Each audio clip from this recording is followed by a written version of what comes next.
Bonjour à tous, c'est Ambre et bienvenue dans ce nouvel épisode de Myself First, le podcast 100% bienveillance, amour de soi et développement personnel.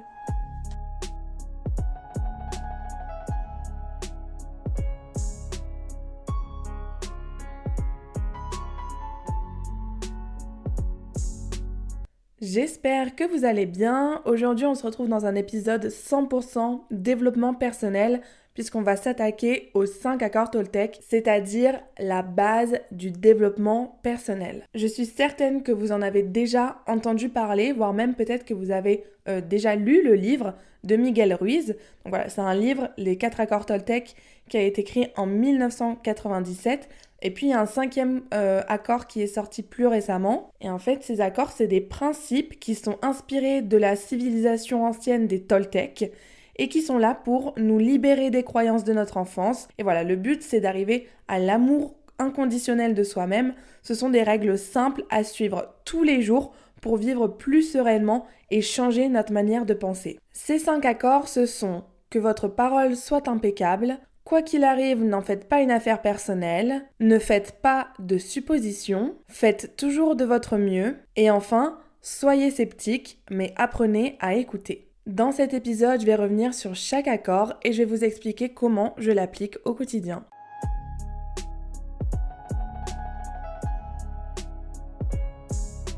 Premier accord, que votre parole soit impeccable. Donc le principe de cet accord, c'est de parler avec intégrité et éviter de dire du mal des autres ou de vous-même.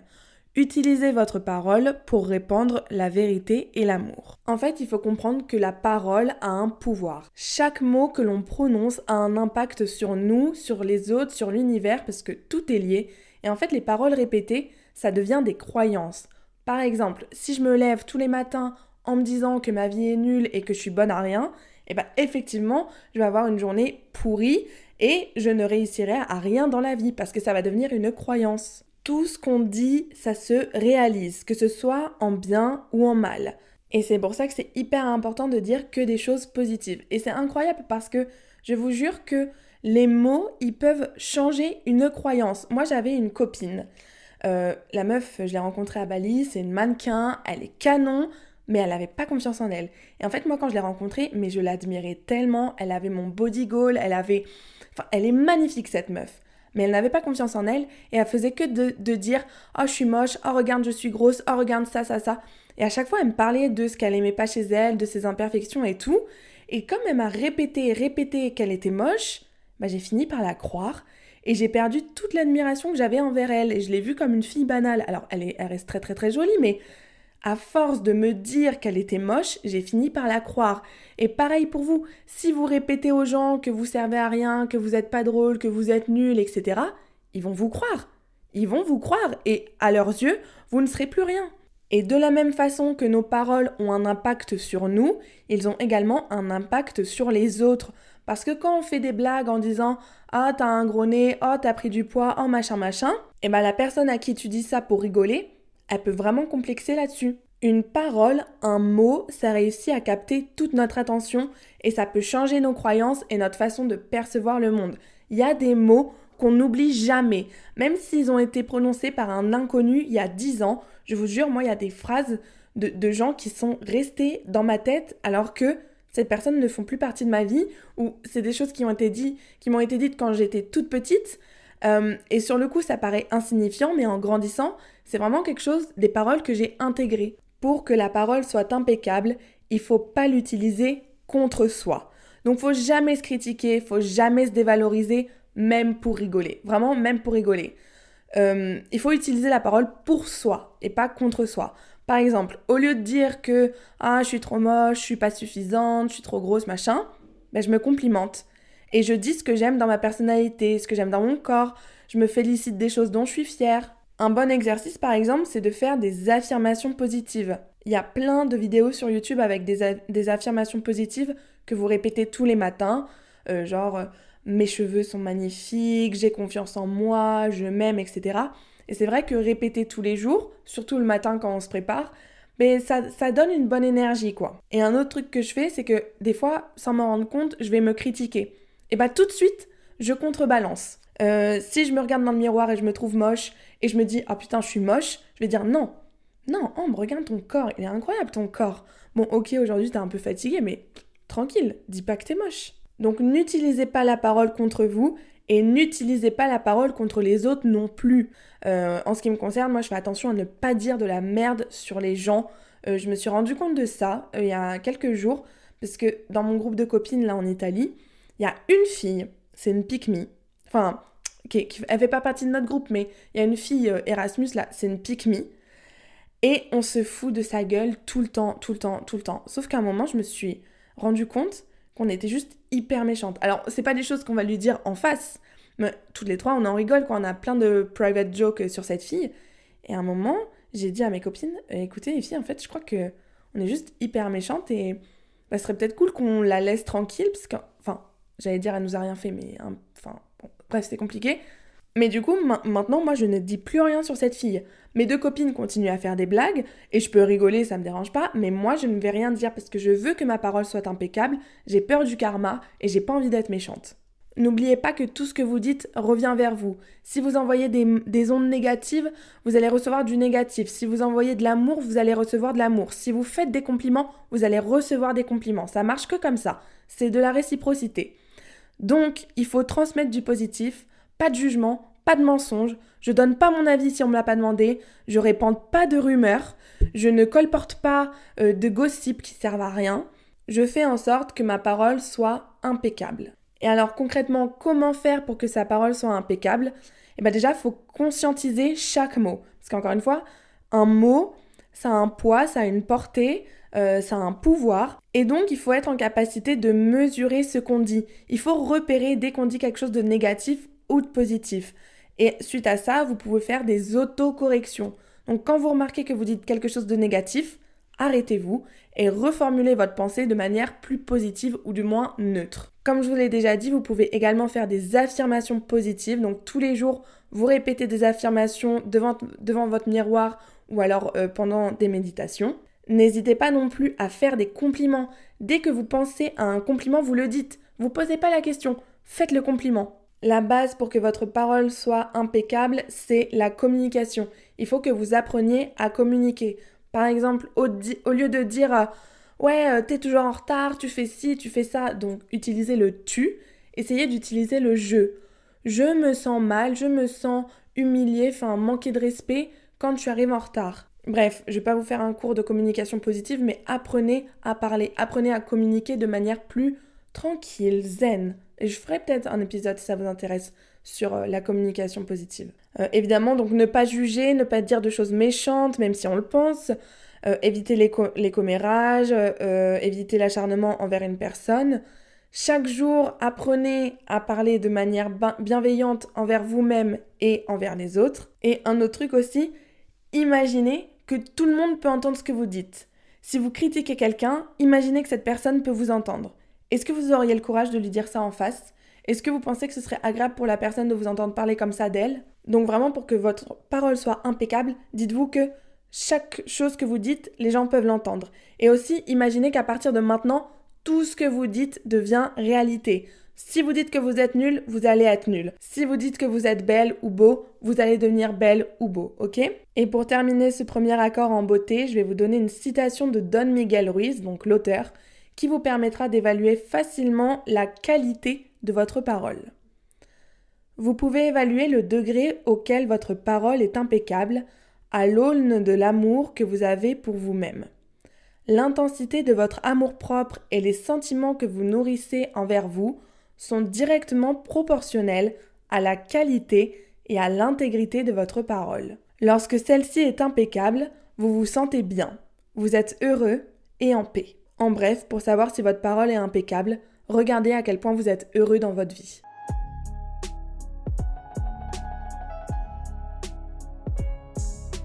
Deuxième accord, quoi qu'il arrive, n'en faites pas une affaire personnelle. Le principe, c'est que ce que les autres disent et font est une projection de leur propre réalité.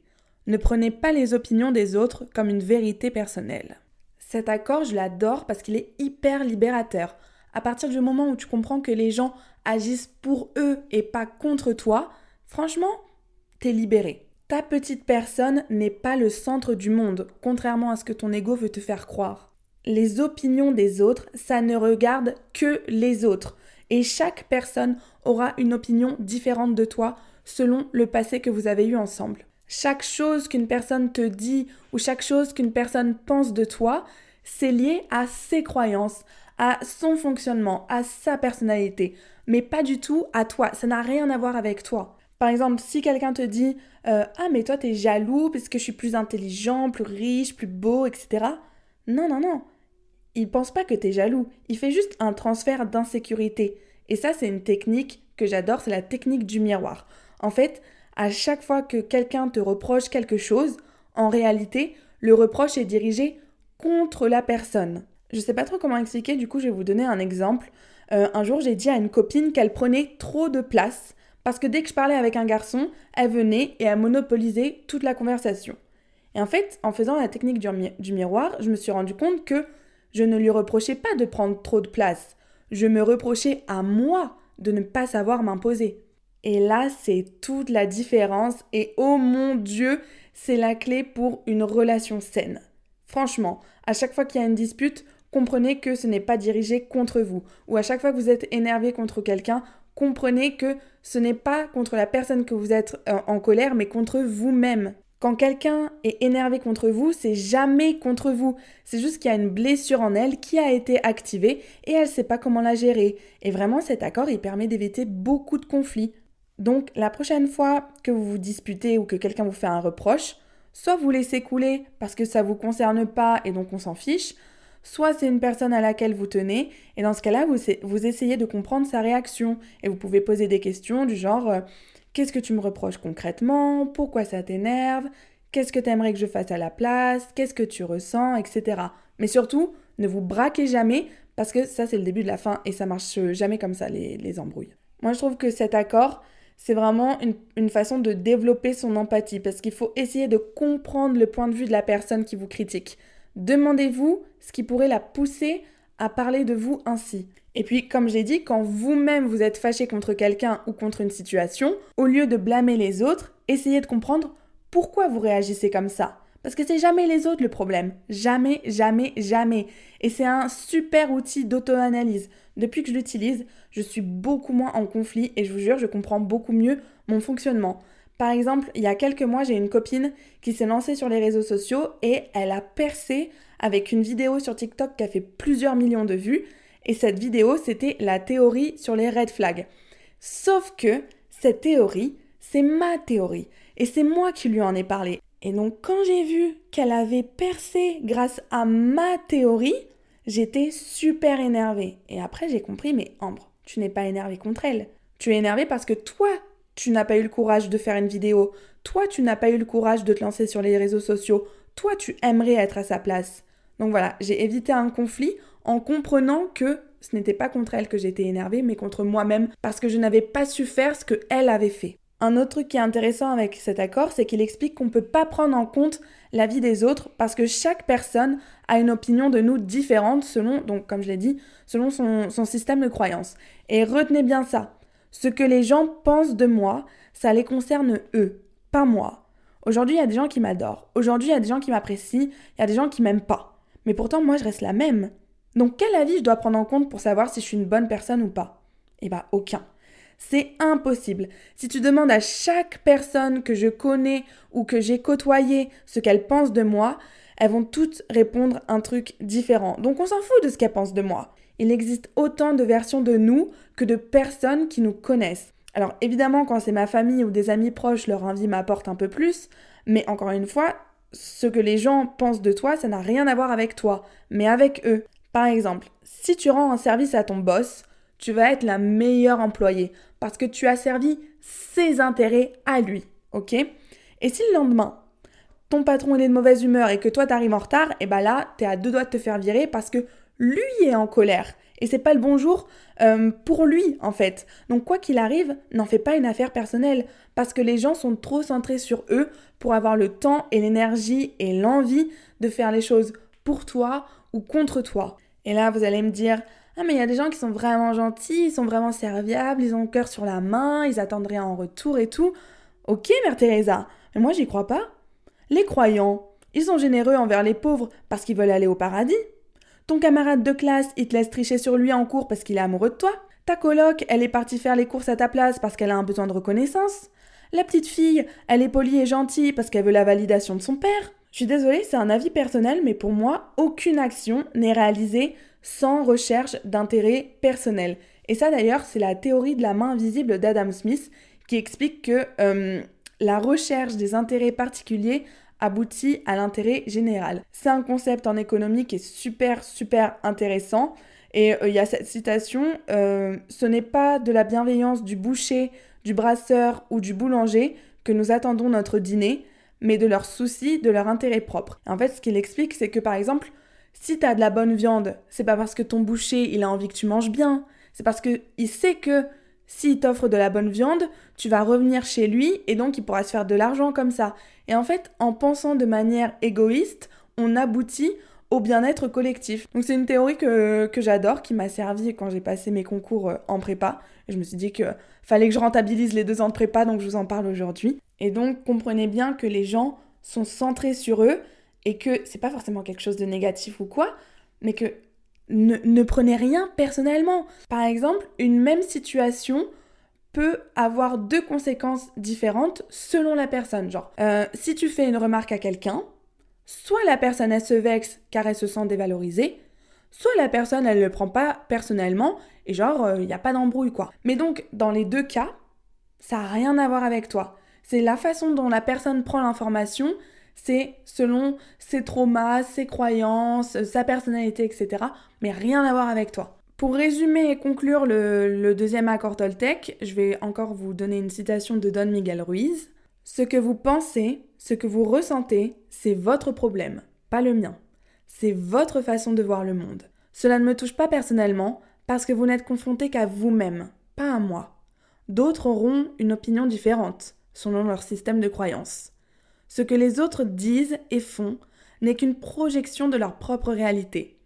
Lorsque vous êtes immunisé contre cela, vous n'êtes plus victime de souffrances inutiles. Et cette citation, elle est super puissante puisqu'elle permet de comprendre que tu n'as aucun contrôle sur ce que pensent les gens de toi. La seule chose que tu peux faire, c'est de contrôler comment tu le perçois et à quel point ça t'affecte. Donc cet accord, il permet vraiment d'apprendre à se détacher du sentiment d'importance personnelle.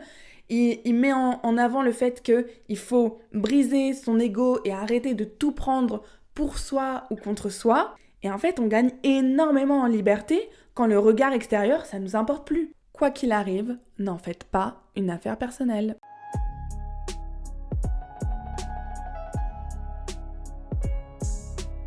Troisième accord, ne faites pas de suppositions. Le principe de cet accord, c'est que il vaut toujours mieux poser des questions que de faire des suppositions, parce que celles-ci nous programment à souffrir. Ayez le courage de poser des questions et d'exprimer vos vrais désirs. Communiquez clairement avec les autres pour éviter tristesse, malentendus et drames. En fait, cet accord, il met en avant le fait qu'on pense toujours tout savoir. On pense que nos suppositions sont la vérité. Ah, cette femme, elle a 10 ans de moins que lui, ça veut dire qu'elle est intéressée que par son argent. Oh, il a oublié mon anniversaire, ça veut dire qu'il en a rien à faire de moi. Oh, cette fille, elle est trop bien pour moi, donc j'ai aucune chance. Mais ça, c'est pas vrai. Ça, vous en savez rien. Ce sont des suppositions. Et le problème, c'est qu'à force de faire des suppositions, on finit par les croire. Et c'est comme ça qu'il y a des disputes, des quiproquos, des malentendus et donc de la souffrance. Déjà, tout ce qui est lié au futur, vous pouvez oublier toutes les suppositions quant à l'avenir parce que le futur n'existe pas, le passé n'existe plus, il n'y a que le présent qui est réel. On ne sait jamais, mais jamais ce qui va se passer dans le futur. Donc arrêtez de vous prendre la tête pour des choses qui n'existent pas. Mais les suppositions, ça se passe aussi et surtout dans le présent parce qu'on suppose toujours tout savoir. En fait, le cerveau humain, il a besoin de réponses, il a besoin de comprendre. Donc quand on n'a pas de réponse, on se fait des films et on essaye de trouver une explication qui nous convient à nous. Par exemple, tu viens de te faire ghoster, donc c'est-à-dire le mec il arrête de te parler sans te donner d'explication. Et bah toi, tu vas essayer de te trouver un raisonnement logique. Ah, il m'a ghosté parce qu'il y a une autre meuf. Ah, il m'a ghosté parce qu'il m'aimait trop, il a eu peur de ses sentiments. Ah, il m'a ghosté parce qu'il voulait plus s'engager. T'en sais rien. arrête, tu sais pas. Et des fois, c'est pas grave de pas savoir, même c'est bien de pas savoir. Est-ce que t'as vraiment envie de savoir? Il est sorti de ta vie, ce mec. Donc à partir de ce moment-là, c'est plus ton problème. On peut pas prétendre savoir ce que les gens pensent de nous ou pourquoi ils agissent d'une certaine façon. Ce genre de supposition, c'est juste une interprétation qu'on fait de travers parce qu'on ne voit et on n'entend que ce qu'on veut. Et c'est pour ça que la communication, c'est la base d'une relation saine. Il faut absolument clarifier toutes les situations, même les plus anodines. Je suis sûre que vous avez déjà vécu la situation où vous envoyez un message et la personne, elle le prend dans un tout autre sens. Moi, ça m'était arrivé avec une copine même il y a 2 ans. Je m'étais mal exprimée dans un message et elle l'avait pris de la pire façon qui soit. Et après, on s'est disputé et on s'est plus parlé pendant plusieurs mois. Et l'erreur que j'ai fait dans ce message, c'est que j'ai laissé plein de sous-entendus.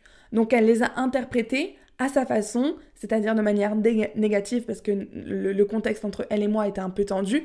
Et donc ça n'a fait que mettre de l'huile sur le feu. C'est pour ça que c'est hyper important de toujours être clair, de ne pas tourner autour du pot et de dire ce qu'on veut, dire ce qu'on pense, dire ce dont on a besoin. Et d'ailleurs, on suppose souvent, et c'est la plus grosse erreur qu'on puisse faire, on suppose souvent que les autres savent ce qu'on pense, savent ce dont on a besoin, savent ce dont on a envie. Mais c'est faux. C'est faux. Personne ne peut deviner tout seul ce dont vous avez besoin, à part un vrai ami qui vous connaît depuis des années, et encore des fois ils peuvent être à côté de la plaque. Moi j'avoue que j'étais un peu comme ça, je pensais que tout le monde avait le même fonctionnement que moi, ou du moins que j'étais assez facile à décrypter. Alors qu'en fait, pas du tout. Par exemple, quand je suis fatiguée ou quand je suis contrariée, je vais vraiment me mettre en retrait, je vais pas parler, et du coup les gens ils pensent que je fais la gueule, vraiment la gueule. Alors que non, c'est juste que je suis dans mes pensées, je suis tranquille, faut juste me laisser tranquille. Et pour moi c'était clair, et en fait non. Quand je vivais avec ma coloc, le soir elle rentrait et des fois je lui parlais pas et elle se disait putain elle me fait la gueule, qu'est-ce qui se passe, qu'est-ce que j'ai fait, est-ce qu'on va se disputer? Alors que pour moi tout allait bien, c'est juste que j'étais fatiguée, il fallait pas me parler ce soir. Et puis finalement un jour elle a fini par crever l'abcès et à me dire mais Ambre je comprends pas, des fois le soir t'es là, tu me parles et des fois tu me calcules pas, qu'est-ce qui se passe? Et je lui dis bah non mais ça a rien à voir avec toi. C'est juste que des fois je suis fatiguée ou il s'est passé un truc de merde dans ma journée, du coup j'ai envie d'être dans ma bulle, j'ai besoin d'être toute seule. Et une fois qu'elle a compris ça, qu'elle a su ça, ce qu'elle ne pouvait pas deviner toute seule, et bah tout allait bien. Et du coup, quand elle voyait que j'étais un peu en retrait, elle me laissait tranquille et elle savait que ça n'avait rien à voir avec elle. Et de la même façon, dans les couples, une des sources principales de conflit, c'est de penser que l'autre sait ce qu'on attend de lui. Vous voyez un peu le cliché de la femme qui est fatiguée et qui pense que son mari a compris qu'elle était fatiguée et que du coup elle attend de lui qu'il fasse le repas ou le ménage. C'est tellement cliché et tellement sexiste que ce que je suis en train de dire, faut que je trouve un autre exemple. Donc imaginez que vous êtes en couple avec quelqu'un, que vous rentrez le soir du travail fatigué et que du coup vous vous attendez à ce que cette personne prenne soin de vous, vous fasse couler un bain, vous prépare un film, une soirée Netflix ou quoi, et qu'en fait cette personne ne le fait pas. Et bien là, vous allez lui dire, mais t'es sérieux, tu t'occupes pas de moi, tu vois même pas quand je suis pas bien, etc. T'en as rien à faire, blablabla. Et donc là, il y a une dispute. Et il y a la fameuse phrase « Tu devrais le savoir » qui sort. Mais non, personne ne peut savoir. Et même au bout de 20 ans de vie commune, il faut continuer à communiquer sur ses besoins. Donc je le répète encore une fois, la clé c'est la communication. Exprimez clairement ce que vous voulez, ce dont vous avez besoin, ce que vous ressentez, que ce soit en positif ou en négatif. Et arrêtez de penser que les gens réfléchissent comme vous, voient la vie comme vous, pensent comme vous, ont le même fonctionnement que vous, parce que c'est faux. Chaque personne a un mécanisme différent, donc posez des questions. Si vous ne comprenez pas quelque chose, clarifiez les situations. Il y a tellement de malentendus, de non-dits, de rumeurs, de quiproquos qui nous prennent la tête et qui nous font faire des suppositions pour rien en fait. Pour rien. Finalement, il faut vraiment accepter de ne pas tout savoir, de ne pas tout contrôler, il ne faut pas juger, il faut exprimer ses désirs, ses besoins, il faut poser autant de questions que nécessaire pour clarifier les situations et il faut remplacer les suppositions par la communication.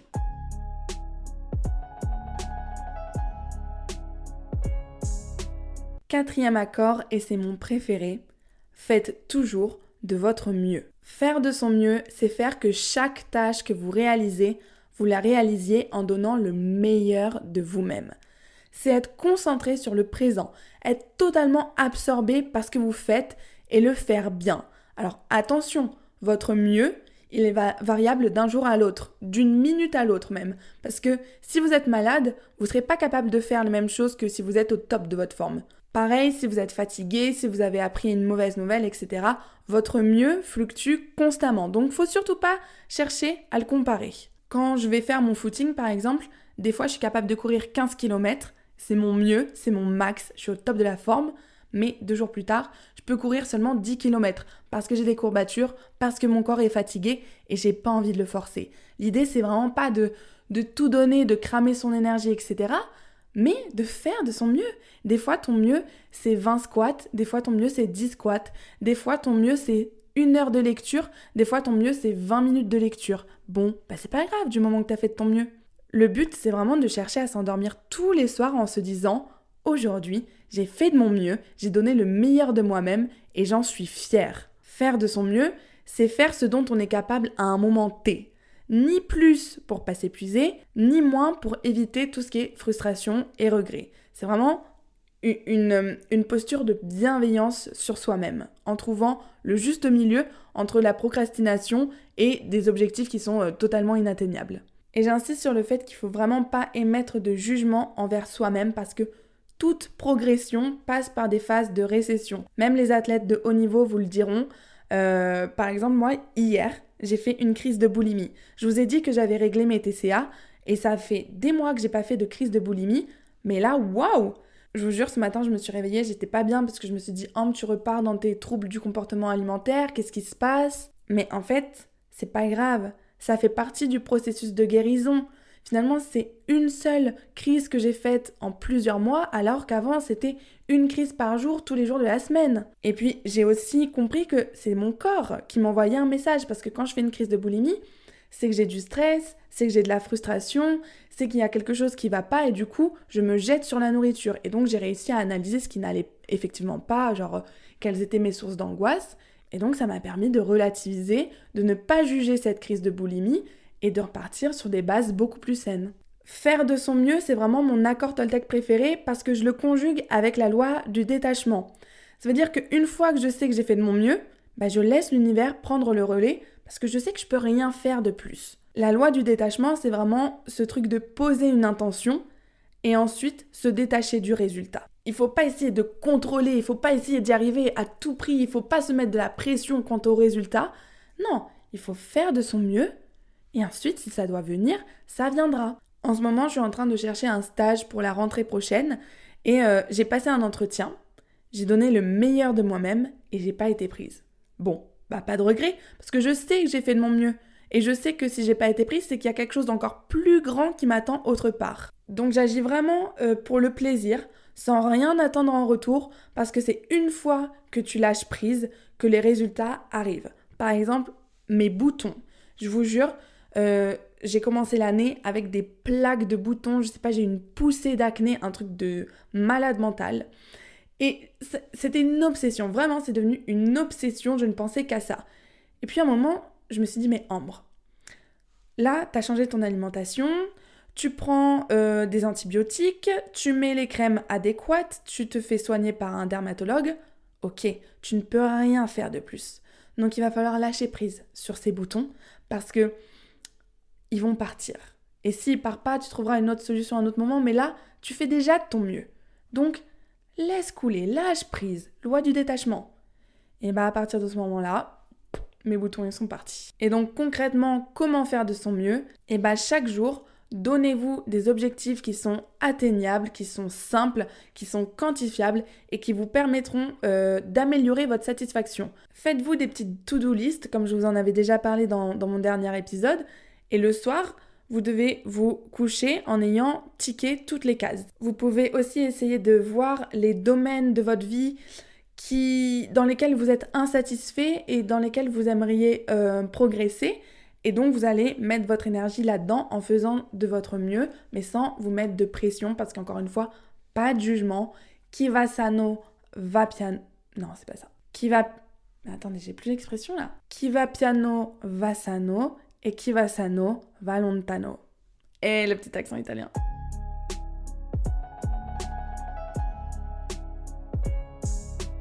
5e et dernier accord Toltec, soyez sceptique mais apprenez à écouter. Alors le principe c'est que ne vous croyez pas vous-même, ni personne d'autre. Utilisez la force du doute pour remettre en question tout ce que vous entendez. Est-ce vraiment la vérité ? Écoutez l'intention qui sous-entend les mots et vous comprendrez le véritable message. En fait, l'idée, c'est vraiment de remettre en question les croyances et les vérités qui sont admises dans la vie de tous les jours. L'idée, c'est vraiment de se débarrasser de certaines croyances limitantes et surtout de biais cognitifs. Et c'est pas mal de douter, en fait, parce que quand tu doutes, tu te remets en question, tu fais réfléchir ton cerveau, tu t'instruis, tu écoutes les autres, etc. Et c'est beaucoup mieux quelqu'un qui doute sans cesse que quelqu'un qui a ses idées toutes faites et qui se remet jamais en question. Donc ne soyez pas crédules, ne croyez pas aveuglément tout ce que vous entendez, y compris vos propres pensées. Apprenez à écouter avec un esprit ouvert et à discerner la vérité par vous-même. Par exemple, en politique, je suis plutôt de gauche, mais je me force à écouter les arguments de droite ou même d'extrême droite pour me former mon propre opinion. Et vraiment, quand j'écoute les arguments d'extrême droite, bon, ça me fend le cœur, mais j'essaye d'être en mode objective et de me dire « Ah oui, peut-être que... Non, je peux pas. J'allais dire qu'il y avait des bonnes idées, mais... je suis désolée, je peux pas. Mais au moins, j'ai fait l'effort d'écouter Marine Le Pen, Jordan Bardella et Éric Zemmour, voilà. Donc, j'ai pu me former mon propre opinion. Et mon opinion... Est-ce qu'on parle de politique sur cette chaîne ? S'il y a des gens d'extrême droite qui m'écoutent... Est-ce qu'il y a des gens d'extrême droite qui m'écoutent ? Attendez, alors là, je lève un vrai débat. Je me demande... Bah oui, il y en a. Oui, il y en a. Mais il y a des gens de ma famille qui sont d'extrême droite, ça me choquera toujours autant.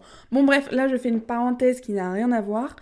Je ne juge personne, évidemment. Hein, c'est vos votes, c'est votre vie, c'est vous, quoi. Mais moi, bref, je suis de gauche et du coup, j'essaye quand même, par exemple, en prépa, il y avait un mec qui était pro-Zemmour.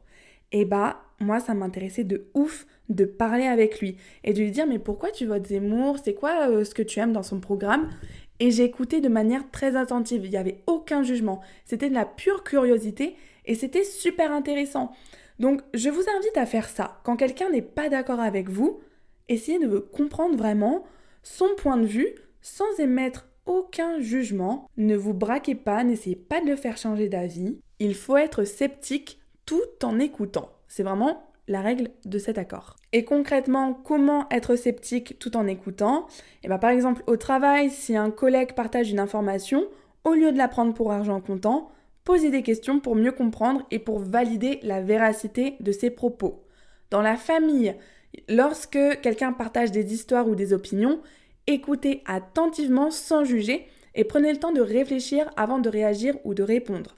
Dans votre cercle d'amis, s'il y a une dispute, ne prenez pas parti, voilà, tout court, mais surtout ne prenez pas parti avant d'avoir eu les deux versions. Dans les médias, ne croyez pas tout ce qui est dit, ne pensez pas que chaque chose qui est relayée est la vérité, parce qu'entre un média de droite et un média de gauche, les mêmes informations sont tournées de manière différente et sont orientées politiquement. Pareil, envers vous-même, remettez-vous en question, remettez en question vos propres pensées négatives, vos propres pensées limitantes et demandez-vous si ce sont vraiment des croyances qui sont fondées ou si elles sont le produit de peur ou de traumatisme que vous devez encore régler. Et si vous voulez vous mettre au défi, vous pouvez choisir une croyance ou une idée que vous avez toujours acceptée et établie comme vraie et vous faites des recherches, vous parlez à des personnes qui ont des perspectives différentes et vous regardez à la fin,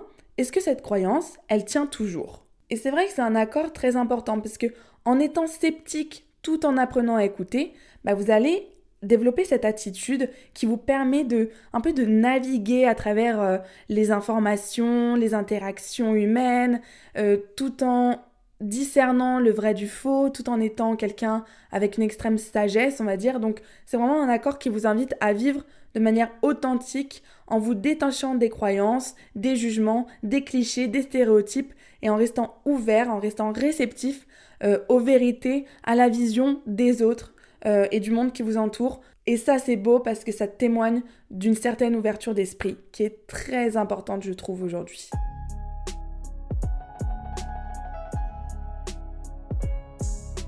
Bon, cet épisode touche à sa fin. Il est assez long parce que j'avais pas mal de choses à dire, mais les accords Toltec, c'est vraiment la base. Moi, je vous invite à lire le livre parce que il est très, très, très intéressant. C'est vraiment le b.a.-ba du développement personnel, donc c'est un must. Vous devez le lire. Il se lit tellement vite, tellement rapidement, et il permet de comprendre tellement de choses que j'ai pas pu développer dans ce podcast. Mais ces 5 accords que vous pouvez mettre en place très facilement dans votre quotidien. Ça vous change vraiment votre vision du monde, des autres, des relations, de vous-même. Donc ça me tenait vraiment à cœur de vous en parler. J'espère que cet épisode vous aura plu. N'hésitez pas à me donner vos retours sur Instagram. Et nous, on se retrouve dans 2 semaines pour un nouvel épisode. Bisous!